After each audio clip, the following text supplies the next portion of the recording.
Karena itu, marilah kita bersama-sama kita membuka di dalam pertama Korintus 15. Kita mau belajar tentang firman Tuhan ini. Firman Tuhan ini yang dibukakan dari pertama Korintus ini adalah berita kebangkitan Kristus yang sangat akurat. Lalu kita mempelajari kitab ini, yaitu yang terambil dari pertama Korintus 15 ini sangat luar biasa akuratnya tentang kebangkitan Kristus. Ada berapa sekelompok orang, kelompok Yahudi, orang-orang Saduki menganggap bahwa kebangkitan Kristus itu tidak ada. Amin. Saat itu kebangkitan Kristus itu tidak ada. Kalau Kristus tidak dibangkitkan, maka sia-sialah kepercayaan kita. Kalau Kristus tidak dibangkitkan, maka sia-sialah pemberitaan yang dikatakan oleh Rasul Paulus. Pengharapan kehidupan, pengharapan hidup orang Kristen tergantung kepada kebangkitan Kristus. Amin. Pengharapan orang-orang percaya ada pada kebangkitan ini. Maka kebangkitan Kristus ini adalah merupakan sebuah momentum yang tidak dipakai untuk main-main. Merupakan dasar daripada Kristiani umat percaya dan kunci keselamatan orang-orang percaya yang beriman kepada Yesus.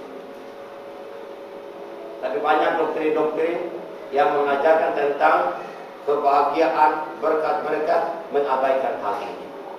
Dan kunci daripada kematian dan kebangkitan itu yang membuat kita ada sampai saat ini, yang membuat kita beribadah pada pagi hari ini sampai saat ini, karena ada pengharapan. Amin. Tetapi Rasul Paulus menegaskan di dalam pertama Korintus 15 ayat 14, tetapi andai kata Kristus tidak dibangkitkan, maka sia-sialah pemberitaan kami dan sia-sialah juga kepercayaan kami. Tetapi kita pelajari dari pasal 15 ini. Sangat jelas di dalam ayat 20, tetapi yang benar ialah bahwa Kristus telah dibangkitkan dari antara orang mati sebagai yang sulung dari orang-orang yang sudah meninggal. Saudara, marilah kita simak, karena Dia sudah bangkit, maka tidak akan sia-sia. Amin. Karena Dia telah bangkit, dibuktikan dari ayat 1 dari pertama Korintus 15 ayat 1 sampai 11, itu fakta-fakta yang cukup jelas. Ada rincian-rincian yang cukup jelas kalau kita pelajari ayat ke ayat. Tetapi di dalam ayat 20 menjadi satu ayat yang sangat penekanan. Dia men-stressing kembali bahwa benar Dia bangkit. Karena dituliskan kitab ini adalah 55 sampai 56 Masehi. Setelah kejadian terjadi, disaksikan oleh mata mereka, dan mereka menuliskan, berarti tidak ada yang main-main. Saudaraku, sangat sekali disayangkan tentang kebangkitan Kristus yang kita rayakan pada pagi ini. Kita tidak akan masuk dalam otak dan pikiran. Kita tidak ingin belajar tentang kebangkitan. Sangat ironis sekali, karena itulah yang menentukan langkah-langkah hidup kita ke depan. Untuk menentukan ke depan, untuk menentukan arah hidup kita jadi orang-orang berharap kepada Tuhan, kunci keselamatan ada pada kebangkitan Kristus ini. Saudara yang dikasihi Tuhan, Paulus berkata, andai kata Kristus tidak dibangkitkan, maka sia-sialah. Tapi kenyataannya Ia telah bangkit. Maka karena Ia telah bangkit, Ia telah hidup, dan Dia tidak mati. Allah kita, Yesus Kristus, Dia tidak mati. Dia bangkit, menandakan bahwa Dia ada pada pagi ini. Amin. Itulah yang membuat kehidupan orang-orang percaya ada memiliki pengharapan. Kita berada di tempat ini karena ada Kristus, pengharapan yang mulia itu. Saudaraku, kalau kita memiliki pengharapan, saya percaya apapun goncangan hidup ini, kita tetap punya kepastian hidup, punya keyakinan hidup. Apapun kita tidak punya uang, di tempat ini. Tapi kalau orang sudah menjanjikan orang itu betul-betul yang punya, kita tidak akan takut sekalipun apapun hidup ini. Karena ia yang punya uang, kita tidak akan takut ke depan. Tapi kalau ia yang punya hidup, kita tidak perlu takut akan hidup ini. Besok mau makan apa, mau makan apa, mau pakai apa. Karena hidup dan mati ada di dalam tangan Yesus Kristus. Rahasia yang sangat besar, yaitu rahasia Allah yang sangat besar, adalah rahasia itu terletak kepada Kristus Yesus. Itu dalam firman itu dikatakan rahasia Allah ada pada Kristus. Berarti Kristus itu yang memiliki hidup. Dan dia mati di atas kayu salib. Dia meninggalkan hidup bagi kita. Oleh karena itu, Allah itu yang berdaulat tentang kehidupan kita. Soal-soal kehidupan kita ini ada keraguan-keraguan, suatu perkelahian sana dan sini, bermusuhan sana dan sini, karena masalah perut dan masalah kehidupan, masalah pakai dan lain sebagainya. Kalau itu sudah kita abaikan karena percaya penuh kepada Tuhan Yesus. Saya percaya ketika engkau percaya penuh kepada Tuhan yang punya pengharapan itu, yang punya hidup itu, hal itulah akan merangsang, mensekresikan, menstimulankan suatu motivasi, memberikan bahwa saya pasti bisa. Amin. Saya pasti bisa. Memberi motivasi kepada saya ketika saya mempunyai iman kepada Yesus yang hidup, yang punya segala-galanya. Ketika saya percaya penuh kepada Yesus, saya pastikan saya dapat melakukan segala perkara apapun. Amin. Karena dialah yang menanggung segala perkara-perkara di dunia ini. Dia yang memiliki hidup akan dunia ini. Oleh karena itu, tidak akan sia-sia apapun, tidak ada alasan kita beribadah.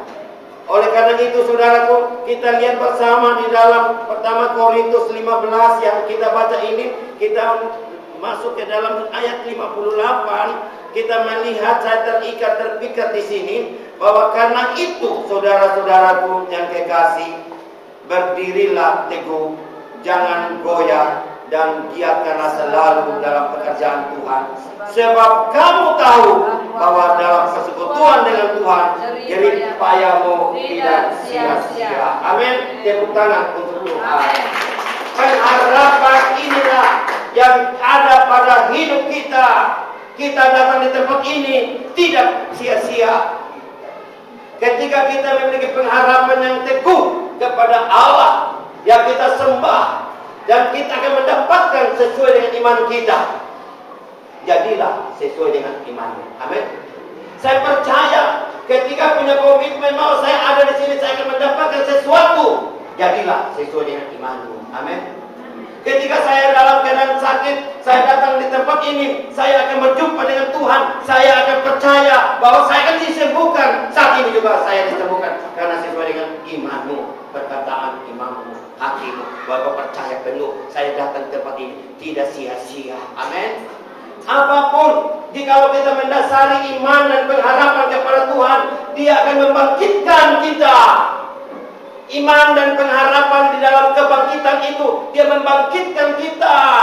Ada suatu kehidupan yang baru dalam Kristus Yesus. Maka itu sebentar kita akan menikmati telur Paskah. Telur Paskah itu membuktikan bahwa ada embrio di dalam, ada kehidupan di balik daripada kulit telur itu. Amin. Begitupun juga kita tidak akan sia-sia. Ada kehidupan dalam kehidupan kita mencari Tuhan. Oleh karena itu, saudaraku yang kekasih, dengan Dia bangkit dan Dia ada di tengah-tengah kita, dan Dia telah bangkit dan Dia bertandakan Dia hidup, berarti Dia menghidupkan iman saudara yang loyo. Iman saudara Dia akan bangkitkan. Pengharapan saudara Dia akan bangkitkan.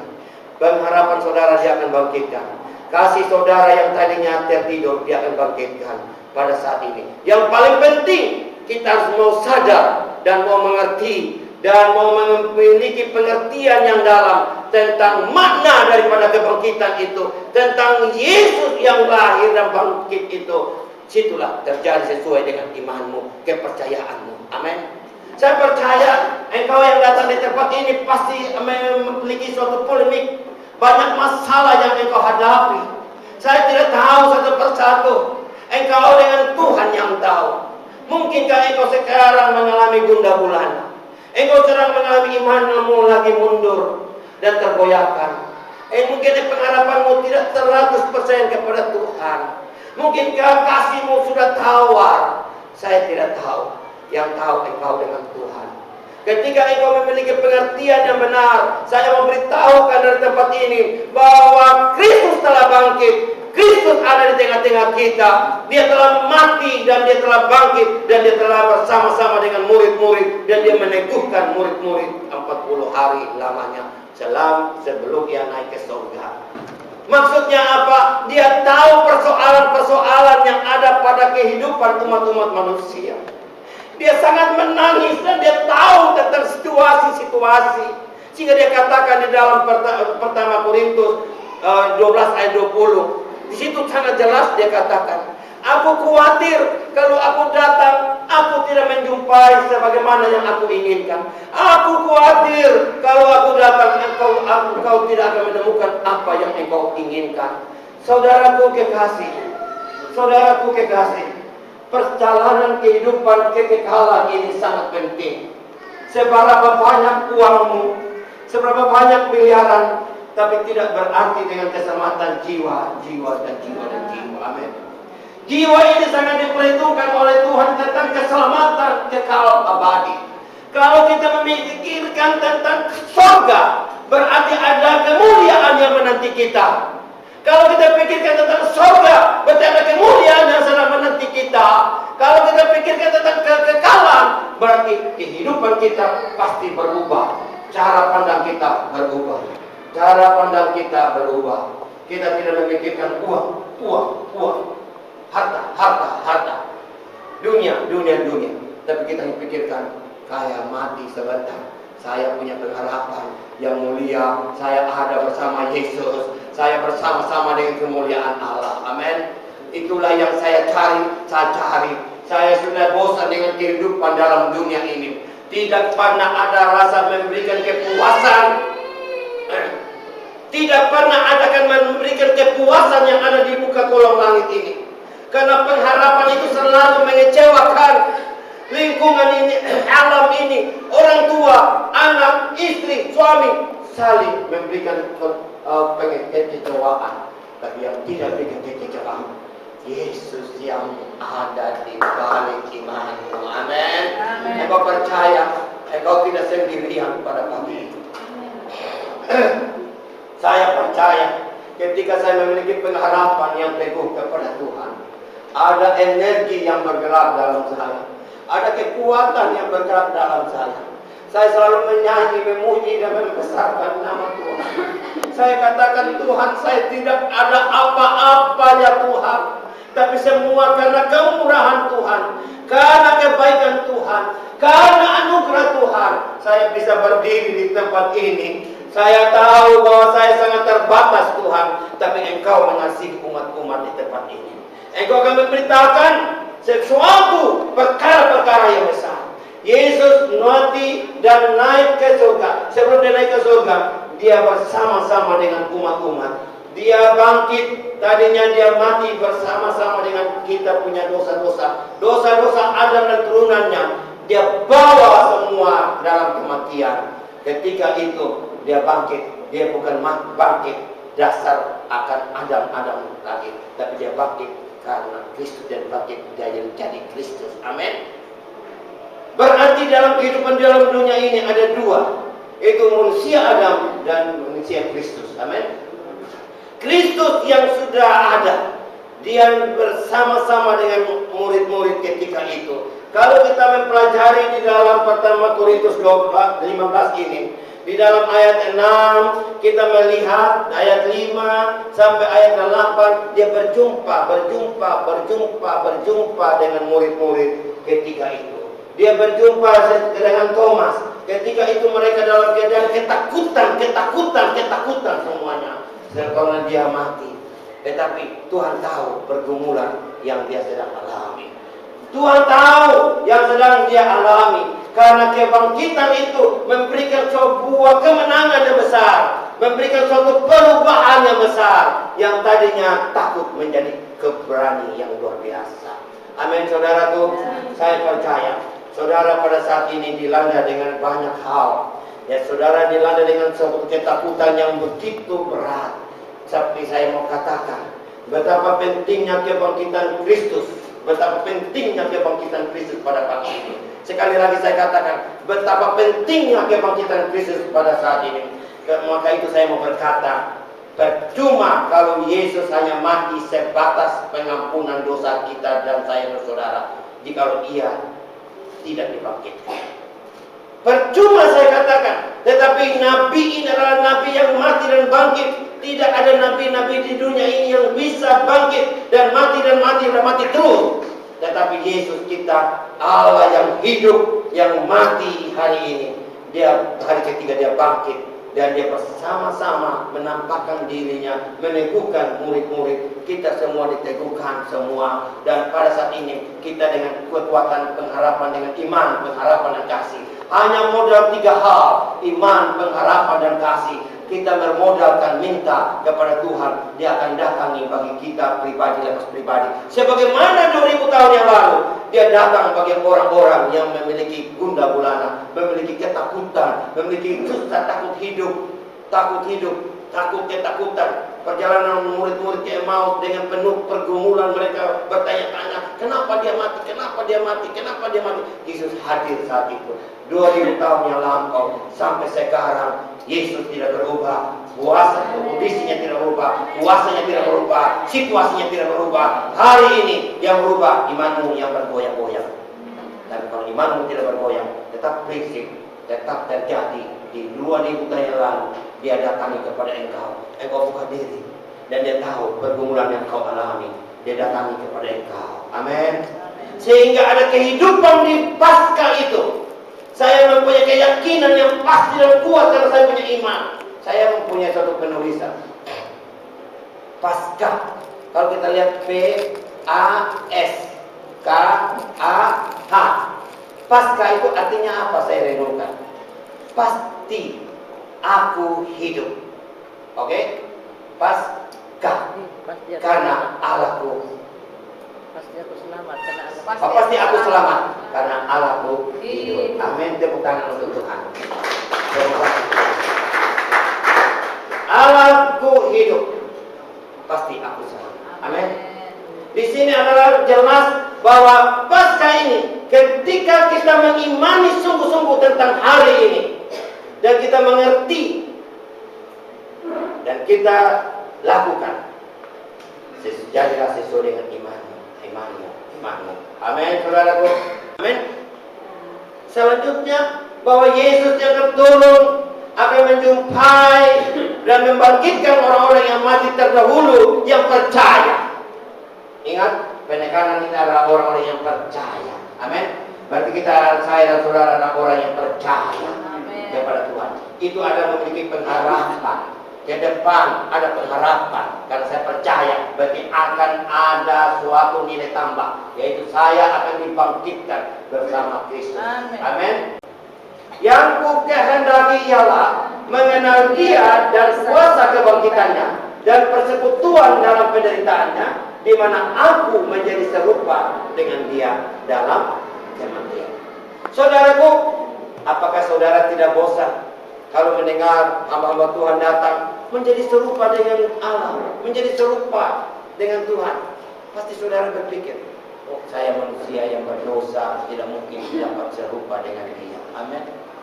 Dalam roh kita bersatu dengan dia, karena dia ketika ia bangkit dari kubur, kita menjadi ciptaan yang baru. Dan orang-orang yang menjadi ciptaan baru itulah orang-orang yang mampu melakukan segala perintahnya. Kita harus sudah waktunya pikirkan semua hal di atas. Tidak usah kita pikirkan hal-hal yang ada di bumi ini, karena di bumi ini akan mengecewakan saudara. Dan perubahan itu tidak akan bisa engkau capai dengan engkau punya keinginan sendiri dalam perubahan. Tidak mungkin.